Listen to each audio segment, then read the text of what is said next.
Saya Syahdan, sama alumni UGM juga Pak. Ya, tepuk tangan dulu buat anak-anak UGM juga yang jadi panitia. Bagus acaranya, keren, muda banget. Nah, saya punya beberapa pertanyaan untuk Pak Anies. Sebagai mantan gubernur, sebagai mantan menteri, dan juga sebagai akademisi. Ada 3 pertanyaan. Saya mempelajari sejarah Jakarta baru beberapa tahun ini. Saya melihat bahwa konstruksi kota Jakarta bahwa ada yang namanya New Gondangdia, yaitu sekarang Taman Menteng, tempatnya orang-orang kelas atas. Nah, saya melihat di antara seputar Menteng itu tamannya bagus-bagus, mewah-mewah Pak. Dan dalam ruang RTH, ruang terbuka hijau dan tata kota taman, saya melihat kata teman saya di Bappenas hanya sekian persen yang direalisasikan hanya untuk taman dari anggaran yang dianggarkan. Nah, apakah Bapak ketika menjadi presiden siap dan berani memberikan taman-taman mewah di tempat pemiskinan-pemiskinan kota? Seperti itu.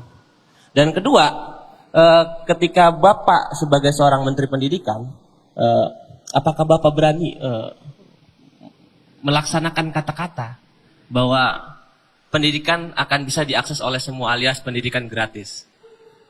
Sepakat teman-teman? Terus yang ketiga, saya penasaran aja oleh Pak Anies nih. Sebagai profesor kalau dibilang Prabowo ya. Satu kata profesor. Siapa sih menteri pendidikan yang Bapak pilih nanti ketika Bapak jadi menteri? Mungkin itu aja. Terima kasih. Wassalamualaikum warahmatullahi wabarakatuh. Banyak banget sih lu nanyanya. Supaya kalau saya jawabnya banyak nanti bukan salah saya. Ini pertanyaannya lebih banyak. Boleh Pak.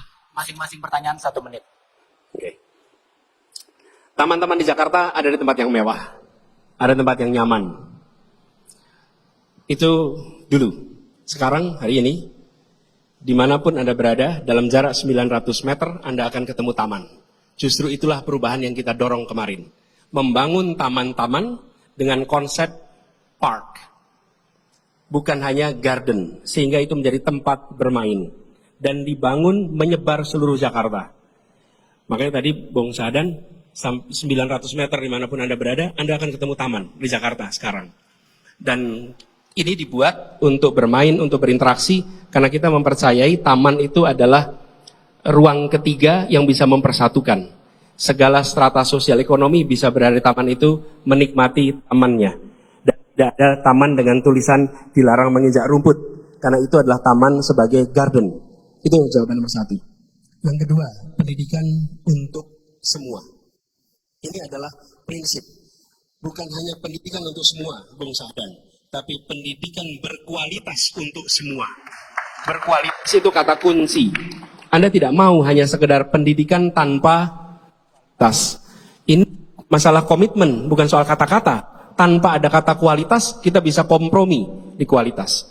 Dan biayanya harus disiapkan oleh negara. Istilah yang digunakan bisa misleading. Itu bisa jadi slogan kampanye. Tapi kami bukan mau kampanye mengirimkan angin sorga. Kami ingin ada komitmen bahwa dari pemerintah, baik pusat sampai ke daerah, yang namanya bangku harus ada sama. Yang kedua, guru berkualitas, kepala sekolah berkualitas, dan laksanakan kurikulum tanpa digonta-ganti. Itu yang menjadi komitmen untuk dilaksanakan bila amanat itu diberikan. Menteri Pendidikan terus terang saya belum ada nama, tapi kalau Bung Sahdan berminat kita bisa audisi nanti. Terima kasih. Mas Sahdan harus jangan pergi dulu tuh. Kapan lagi tatap muka? 3 menit tadi ya Pak. Sengaja banget kan nyiapin 3 pertanyaan kan. Behind the scene ya. Kasihan dia nggak bisa diulang. Oke, jadi kesempatan berikutnya silakan sehabis bertanya jangan kemana-mana dulu. Duduk di depan Pak Anies dan mendengarkan jawaban dari Pak Anies Baswedan. Berikutnya silakan. Tadi udah pria, sekarang kita ke perempuan dulu. Mbak yang persis duduk di belakang Pak Anies silakan.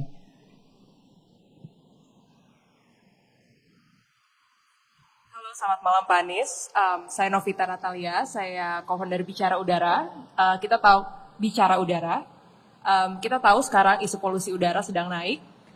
Dan pada beberapa tahun yang lalu terjadi gugatan koalisi ibu kota yang menggugat salah satunya adalah ketika Bapak menjadi gubernur DKI Jakarta. Itu aja pertanyaan saya.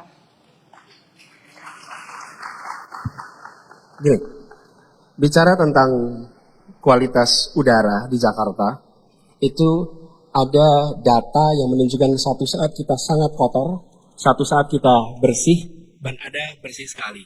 Sementara kegiatan di kota ini itu sama. Kok bisa kegiatan kota ini sama mendadak kotor sekali? Mendadak the most polluted. Ada hari-hari tertentu. Apa jawabnya? Jawabnya adalah polusi udara yang terjadi di luar Jakarta, yang bergerak karena angin, dia masuk ke Jakarta. Ketika anginnya berhembus ke Jakarta, maka indikator di Jakarta akan nyala dan menunjukkan polusinya tinggi. Ada pilihan, kita tidak memasang alat indikator itu. Tapi kami tidak, kami memilih untuk memiliki lebih bahkan. Karena sama seperti COVID, COVID itu nggak ada karena nggak ada testingnya, kita milih ada testing. Nah, ini harus diselesaikan di luar wilayah Jakarta. Di Jakarta sendiri turunkan emisi mobil, kendaraan, kemudian taman, dan untuk di luar adalah transisi ke energi yang bersih karena sumber-sumbernya itu pada pembangkit listrik tenaga batu bara. Terima kasih. Sudah puas dengan jawabannya Mbak? Kalau mau didebat lagi, ayo kita kasih Pak Anies obstacle yang susah dong. Sudah cukup? Oke, kita lanjut ke pertanyaan berikutnya. Nah, Mas, ya.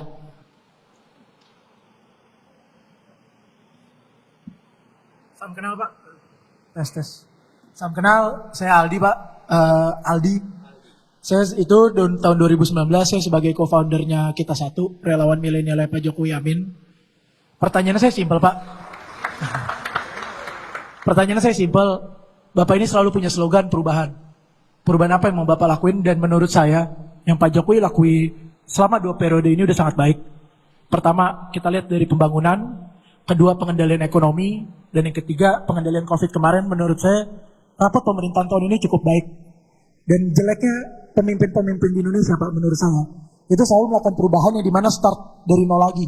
Jadi sehingga kita ini masyarakat bingung gitu, arahnya tidak melanjutkan, tidak memperbaiki, bahkan tidak mendevelop, tapi berubah dari nol lagi, dan menurut saya itu sangat sayang sih. Itu sih pertanyaan pertama. Sama pertanyaan kedua Pak, kalau Bapak jadi presiden, mungkin nggak akan ada coffee morning dengan presiden-presiden sebelumnya?